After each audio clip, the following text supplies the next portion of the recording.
Dank je, dit is wel. Dikke maar Ja. Nou, geleiden tegen jongen. Ja, toch wel weer, hè? Kom nooit op die brood. Nou, Klaas, we lopen heel fijn met het park en hier in de Engelse tuin en eens kijken. We helpen schijner drones zien we weer. Ja, Hè? dat is een hele dikke, maar we hebben nou bulten, misschien wel 25, en anders wel 30 bulten. Nou, Een drama. ja, en dan kost hij weer, ja, dan zie je verder niet, ja, die drone leren wel, maar dan zie je niet dat iemand, hè? Ik zie niemand te doen, hè?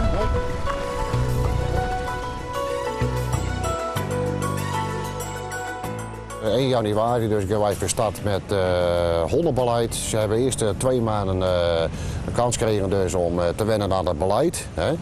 Om die honden dus, nou waarschuwen jongens, die honden aangelijnd. En sinds 1 maart gaan we verbaliseren. En dan gaan we op naleven dus dat de mensen daadwerkelijk ook de poep opruimen. Plus de honden aangelijnd hebben. Die leidt later wat in. Ja, nou ja. Kijk, het werkt wel natuurlijk. Hè? Ja, Dus dat de mensen dus de zakjes aan de dispensers bepaalde dingen zullen hebben, dat ze toch hier wel in gooien. Dus het werkt wel met die zakjes. Het helpt wel. Dit is een rommel weer maar weer kwijt. Ze kunnen later nooit zeggen, jongens, nou, we ben hier voorzieningen en huilingen.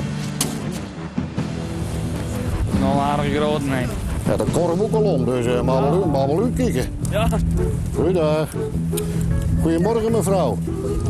U weet dat de aanlijnplicht is? Ja, dat weet ik wel. Ja, dat weet u wel, ja. Nou, als u graag die hond even aan wil lijnen nu. Nou, dan is het voor ons klaar, denk ik. Klaas. Ja. Ja. Hè? Dan doen we het zo. Dan doen we het zo. Ja. Nou, Klaas, heb ik gewoon even zo'n mooie oplossing, jongen. Hè? Als we met een praatje kunnen doen, dan is het altijd beter. Nou, dat vind ik ook. Ja, als ze schreven we een mut. Dan moet je schreeuwen, hè? Zeg maar, ja, ik ga liever ze. Ja. En die vrouw ook, denk ik. Ja, toch? En nou, dan ben we allebei tevreden. Nou, dat vind ik ook. Ja. Dat klinkt raar. Deze is dat van Zorak. Of niet? Nee, die is van Phantom. En Zorak, die zit daarin. En die is van Jury. En soms liggen er ook wel andere hondendrollen. Die ruim ik dan ook wel gelijk op. Ja, zo kan het ook. Met deze man die ruimt altijd netjes zijn, om te zeggen, dus stront ruimt hij altijd op.